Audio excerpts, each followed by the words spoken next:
President Trump has done the impossible. He has united the country in condemning tariffs, especially the broad mercantilist tariffs that he implemented on April 2nd.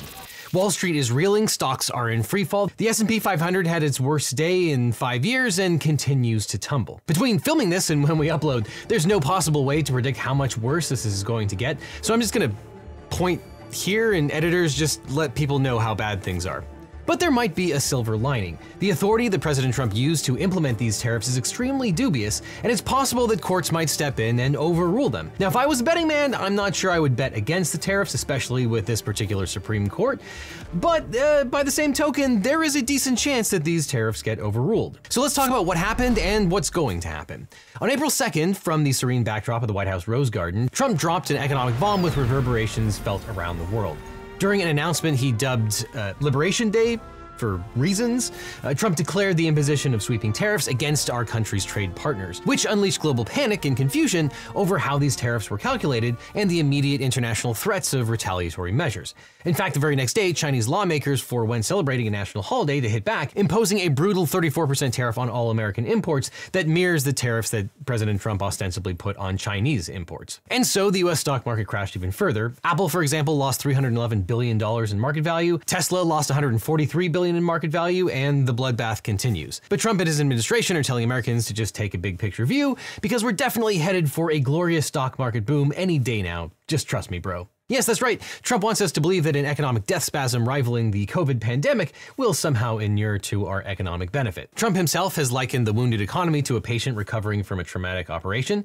He took to Truth Social to proclaim, quote, "The operation is over, the patient lived and is healing." But in a televised speech, President Trump announced the imposition of a 10% baseline tariff on all foreign imports to the United States. Trump also proclaimed additional punitive customized tariffs on roughly 60 of the world's, quote, "worst offenders," or countries that Trump seems to think charge higher tariffs on US goods out of malice, impose non-tariff barriers to US trade, or have otherwise behaved in ways the administration feels undermines US economic goals. But spoiler alert, for the most part, that's complete nonsense. But these custom-made tariffs include a 20% tariff on EU goods, a 46% tariff on goods from Vietnam, a 54% tariff on Chinese goods, which includes earlier tariffs, a 32% tariff on goods from Switzerland, a 24% tariff on goods from Japan, a 37% tariff on goods from Thailand, a 32% tariff on goods from Taiwan, a 49% tariff on goods from Cambodia, and a 50% tariff on goods from Lesotho. And on top of these sweeping measures, Trump confirmed the imposition of a new American 25% tariff on all foreign-made automobiles. Secretary of Commerce Howard Lutnick explained the tariffs as a way to get other countries to stop picking on us.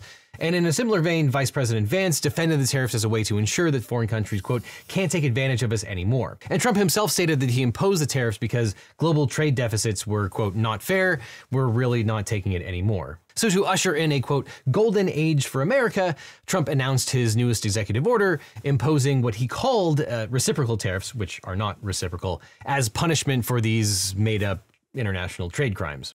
In a few moments, I will sign a historic executive order instituting reciprocal tariffs on countries throughout the world. Reciprocal, that means they do it to us and we do it to them. Now, within hours after their proclamation, countries were scrambling to determine how on earth Trump had calculated these reciprocal punitive tariff rates. Vietnam's Deputy Minister of Finance pointed out that Trump's 46% tariff on Vietnamese goods bore little resemblance to Vietnam's 9.4% average levy on American goods. Spanish Prime Minister Pedro Sanchez challenged the reciprocity of the figures Trump used to calculate tariffs against the EU, and Switzerland's President Karine Keller-Sutter told reporters that Switzerland cannot understand the calculations underlying its tariff rate of 32% because Switzerland doesn't have any tariffs against the United States. And Trump's Rose Garden speech gave little insight to how the tariffs were calculated, pointing to a chart listing purported bad actors and the purported tariff rates that they were charging the US. Trump explained that, quote, "For nations that treat us badly, we will calculate their combined rate of all their tariffs, non-monetary trade barriers, and other forms of cheating," which left world leaders scratching their heads. And it appears that journalist James Surowiecki was the first one to figure out that the Trump administration had relied on a simple, incredibly stupid calculation. All they did was calculate the trade deficit between one country and the United States and divided that by its exports to the US. which was a far cry from calculations based on tariff rates and non-tariff barriers. And as Ian Dunt summarized, quote, Trump's team appears to have taken the US trade's deficit with the country and divided it by the country's exports. The US has a $17.9 billion trade deficit with Indonesia, and Indonesian exports to the US are $28 billion. They divided 17.9 by 28, got 0.64, and presented it as a 64% tariff. It's hard to state just how nonsensical that actually is. You might as well divide the numbers of apples in your kitchen by the number of bagels and use it to calculate your mortgage rate. To criticize it on political or economic grounds is too generous. It operates below the level of rational thought. James Zerwicki also explained, quote, it's also important to understand that the tariff rates that foreign countries are supposedly charging us are just made-up numbers. South Korea, with which we have a trade agreement, is not charging a 50% tariff on US exports, nor is the EU charging a 39% tariff. Oh, and if you're wondering why Lesotho had such a high tariff rate, it's because they produce diamonds, we buy their diamonds, and as a developing economy, they really don't buy anything from the US. So they're not charging the US a 100% tariff, there just happens to be a very large trade imbalance between the two countries. So after Trump presented his made-up trade deficit numbers, the Office of the United States Trade Representative later released its methodology, showcasing a mathematical equation, which critics have decried as, quote, what happens when you ask ChatGPT to make my wrong econ math look more scientific. And while this formula might look intimidating, as many have pointed out, two of the elements cancel each other out, making it nothing more than a trade deficit with the particular country divided by the country's exports. Now I want to emphasize this point. The tariffs listed in Trump's chart are not the tariffs that countries were charging on US imports. A tariff is a tax on imported goods. But by the Trump administration's own admission, the percentages were, quote, tariffs charged on the USA, including currency manipulation and trade barriers. So theoretically, they're adding together tariffs and quantified currency manipulation and quantified trade barriers somehow. Okay, but that is also wrong. That does not describe the percentages that are on that chart. The point of the formula that the Trump administration used, nonsensical or not, by their own admission, was to calculate what tariffs the US would need to impose, or what change in tariffs the US would need to impose, to remove the current trade imbalance with any particular country and bring the trade imbalance to zero.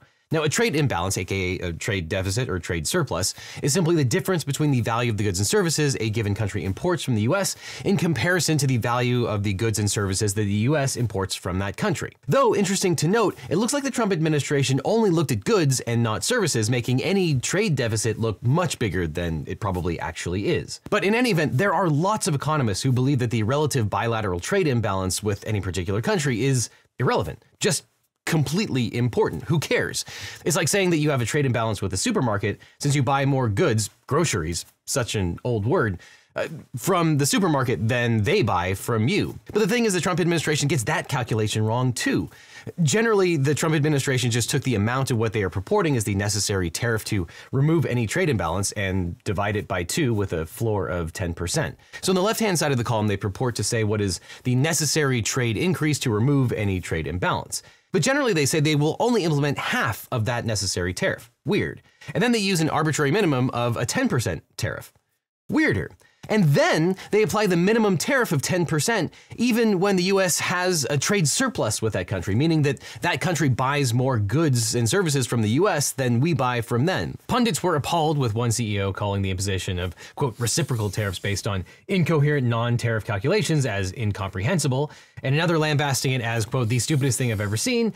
Yet another critic described the tariff calculations as exhibiting, quote, blithering, staggering, mind-boggling, jaw-cracking, gums-bleeding stupidity. And adding insult to injury, economists were quick to investigate the academic literature cited in the methodology, which, upon close reading, actually shows that Trump's math is off by a factor of about 400%.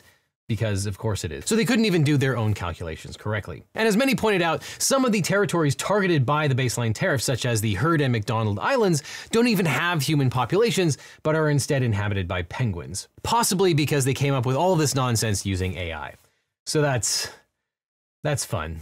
Now, if you're using dubious legal authority to destroy the US economy, you'll want a good lawyer. But if you want a great lawyer, my law firm, the Eagle team, can help. If you've gotten in a car crash, suffered a data breach, especially if you got a data breach letter saying your information might have been leaked, or dealing with a workers' comp or social security issue, we can represent you or help find you the right attorney. And by the way, we don't get paid unless you do, so there's nothing up front. So just click on the link in the description or call the phone number on screen for a free consultation with my team. Because you don't just need a legal team, you need the Eagle team. So click below.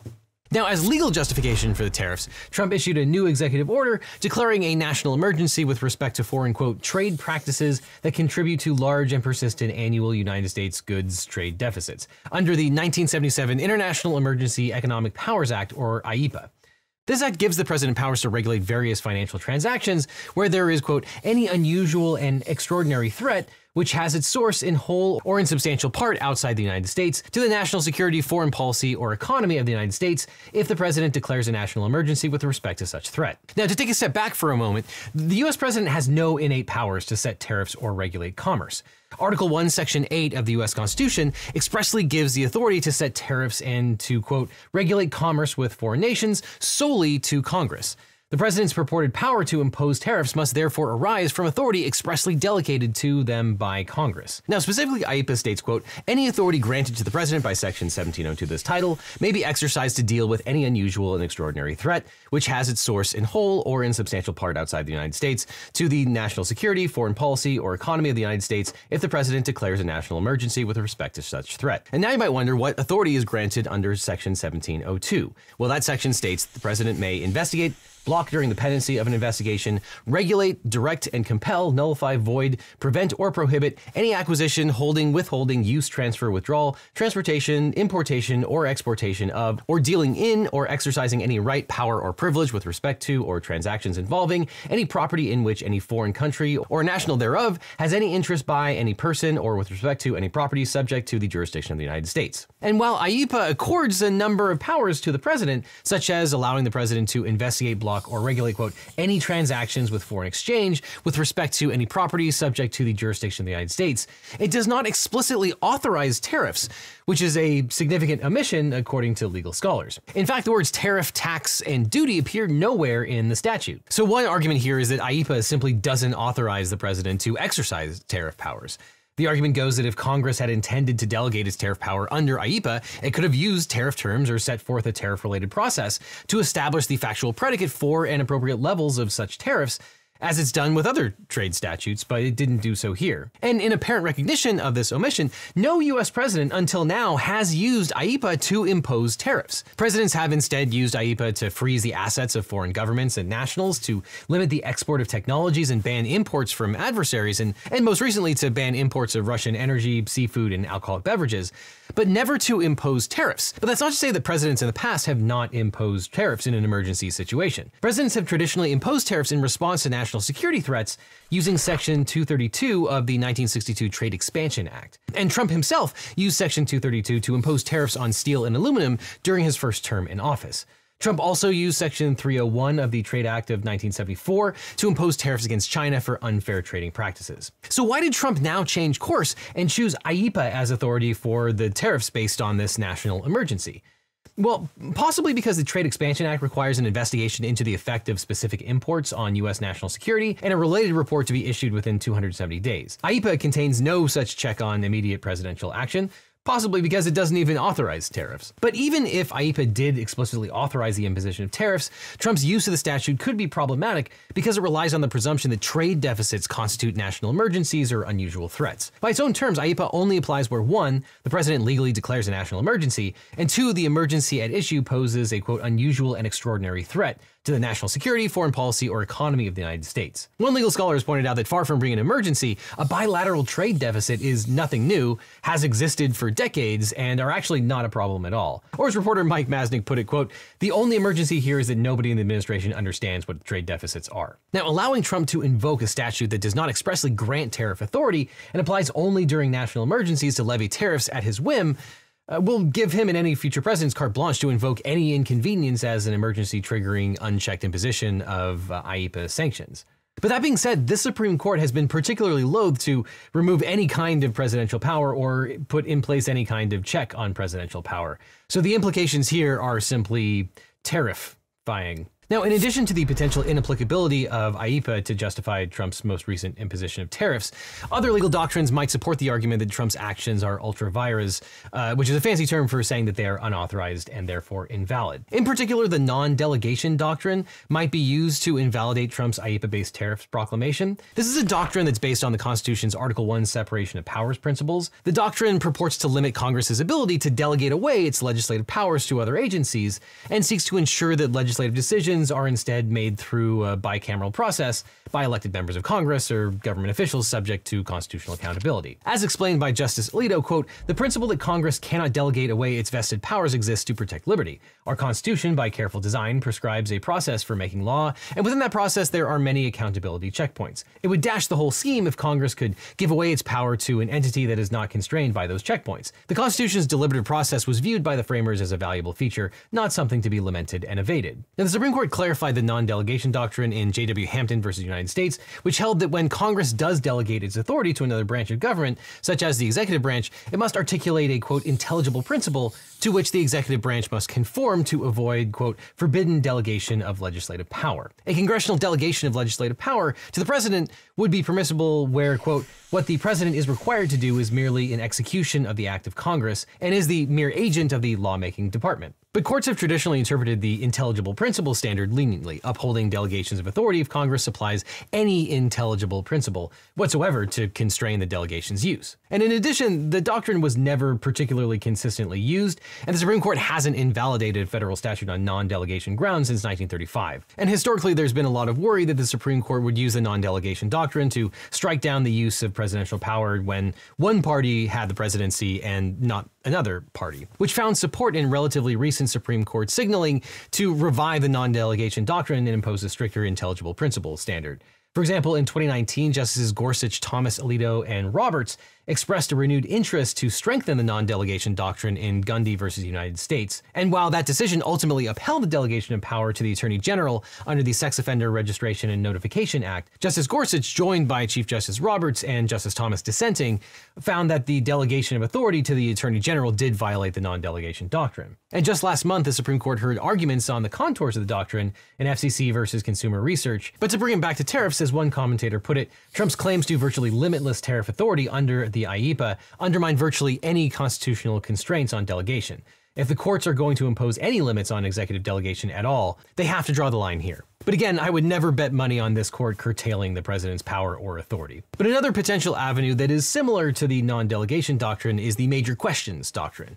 It's a canon of statutory interpretation pursuant to which courts presume that Congress does not delegate issues of major political or economic significance to executive agencies. Theoretically, courts apply the doctrine in service of the constitutional rule that Congress may not divest itself of its legislative power by transferring that power to an executive agency. So the major question doctrine requires Congress to, quote, "speak clearly when authorizing the executive branch to make decisions of vast economic and political significance."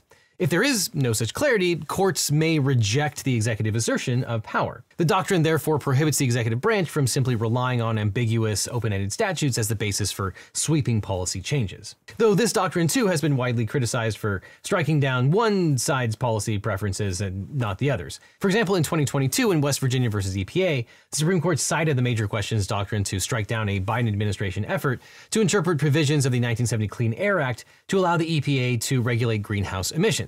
In doing so, the court stated that, quote, "in certain extraordinary cases, both separation of powers principles and a practical understanding of legislative intent make us reluctant to read into ambiguous statutory text the delegation claimed to be lurking there. The agency instead must point to clear congressional authorization for the power it claims." The Supreme Court also used the major questions doctrine, which Justice Gorsuch has praised as, quote, "a vital check on expansive and aggressive assertions of executive authority," to block Biden's use of emergency power for his COVID vaccine mandate, evictions moratorium, and student loan forgiveness. Now, the major questions doctrine has received a lot of criticism in the past, and as law professor Steve Vladeck describes in his great newsletter One First, quote, "one of the most common criticisms of the major question doctrine has been its subjectivity. Whether a specific program involves a matter of, quote, vast economic or political significance will often be in the eye of the beholder. And even when it's clear that it is, the threshold the doctrine requires for statutory clarity is, at best, a matter of debate.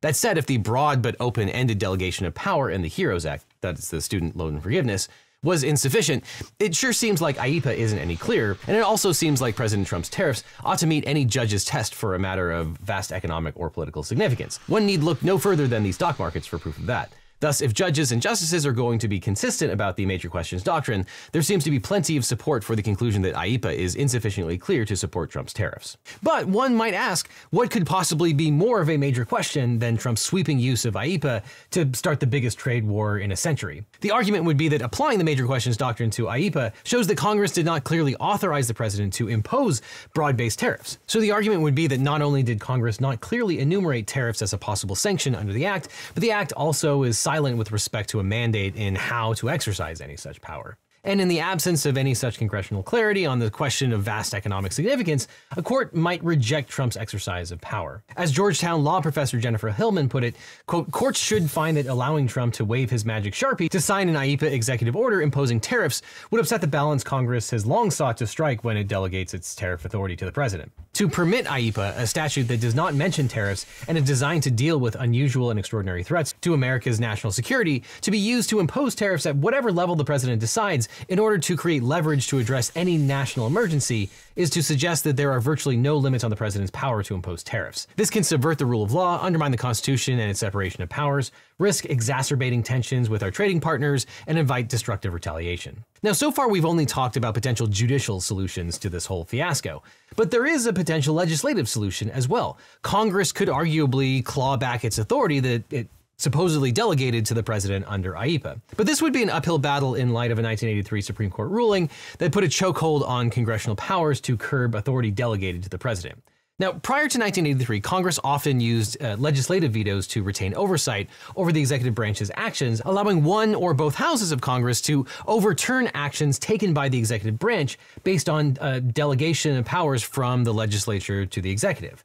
But in INS versus Trotta in 1983, the Supreme Court struck down a one-house legislative veto as unconstitutional, effectively clawing back the congressional power to override executive actions delegated to the executive branch by Congress, because the unilateral vetoes violated the principles of bicameralism, requiring passage by both houses of Congress, and presentment requiring the president's signature. So long story short, as a result of that case, the invalidation of an executive exercise of delegated authority generally requires a 2/3 majority vote in both houses of Congress because they have to be able to override a presidential veto. And here, while there is some indication that some Republican lawmakers might cross party lines, including Rand Paul's recent criticisms of the new tariffs as unconstitutional, there is little reason to believe that a measure clawing back presidential power conferred by IEEPA would reach the 2/3 vote required in both houses to pass. So it may in fact be the case that those wishing to challenge Trump's exercise of tariff power would have better chances in a courtroom. And in a turn of events that will surprise no one at this point, a storm of lawsuits immediately followed Trump's Liberation Day tariff bomb. The day after, on April 3rd, Emily Lay Paper, doing business as Simplified, filed a lawsuit against the Trump administration in the United States District Court for the Northern District of Florida, based on Trump's prior imposition of tariffs on all imports from China. In conjunction with the New Civil Liberties Alliance, a libertarian nonprofit, the lawsuit challenges Trump's unlawful use of emergency powers to impose tariffs on the grounds that, among other things, IEEPA does not authorize the imposition of tariffs, and two, Trump's attempted imposition of tariffs under IEEPA violates the non-delegation doctrine. But it's particularly interesting to look at the media's response to all of this as global markets have roiled. With 364 news platforms covering the tariffs, about 35% were left-leaning, 40% were on the center, and 25% came from the right. And when you examine the headlines, you start to see some very different frames emerge that shape how readers interpret and understand the events that are unfolding.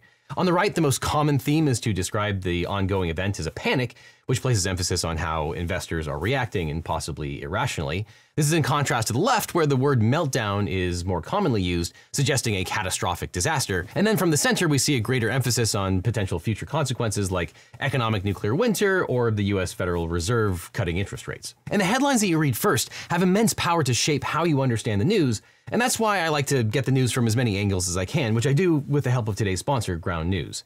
Ground News is a website and app developed by a former NASA engineer on a mission to give readers an easy, data-driven, and objective way to read the news. And right now they're offering Legal Eaglets 40% off their unlimited access Vantage subscription. You can scan the QR code or use the link in the description to get a discount for a limited time. Because Ground News gathers related articles from around the world and across the political spectrum, so you can see the bias and compare coverage. Every story comes with a quick visual breakdown of the political bias, factuality, and ownership of the sources reporting, all backed by ratings from 3 independent news monitoring organizations. One of my favorite parts is their bias comparison feature, which highlights specific differences in reporting across the political spectrum. This can be especially helpful when reading stories from sources you've never heard of, where there's no telling who owns it or what agenda they might have. I also love their blind spot feature, which shows you stories that are underreported by either side of the political spectrum. Like this related story of JP Morgan's CEO Jamie Dimon warning that Trump's liberation tariffs could slow US growth and fuel inflation. That story was entirely ignored by right-leaning sources, with 100% of the sources coming from the left and center. This type of analysis helps explain why we often talk past each other and why some people seem hyper-focused on what seems like nonsense or fake news. But Ground News is my favorite way to get the news, and as a legal eaglet, you can save 40% off the Ground News Vantage subscription by scanning the code on screen or clicking on the link below. This subscription gives you unlimited access to every feature, including the Bias Insight tool and blind spot feed, and by subscribing you'll support an independent news platform working to make the media landscape more transparent. So click on the link below or scan the code today. And after that, click on this link over here for more Legal Eagle, or I'll see you in court.